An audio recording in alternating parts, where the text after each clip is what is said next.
High School. Palakpakan naman ninyo na may kasamang hiyawan. Ay, maluya. Indeed, they are incredible in their performance. Once again, palakpakan natin, Baao National High School.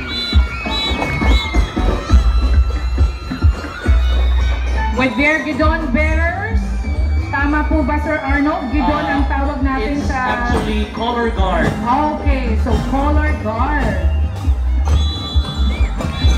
Paving way for the passing of the troops.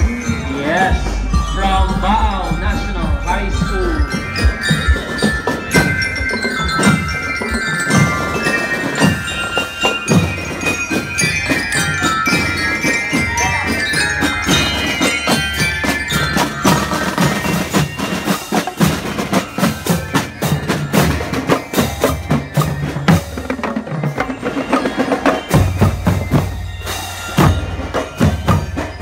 And up next is the Camarines Sur Council Baao National High School Girl Scouts of the Philippines. The GSP members of Baao National High School. Ladies and gentlemen, a round of applause please.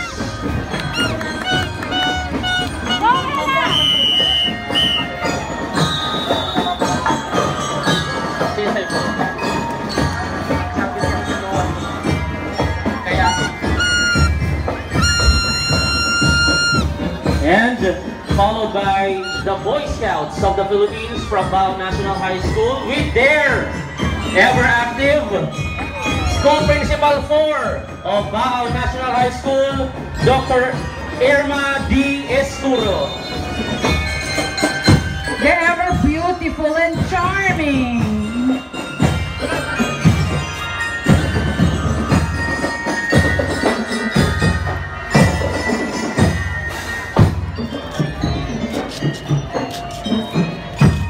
Mukhang bit-bit din nila ang buong delegation.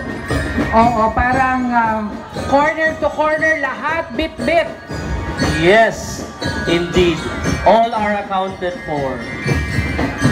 Naalala ko kasi sila talaga ang pinakamarami. Correct. Maraming estudyante. Kapag pinakamaraming estudyante, sila din ang pinakamaraming faculty and staff. Wow! So approaching the grandstand, my dear friends, are the faculty and staff of Baao National High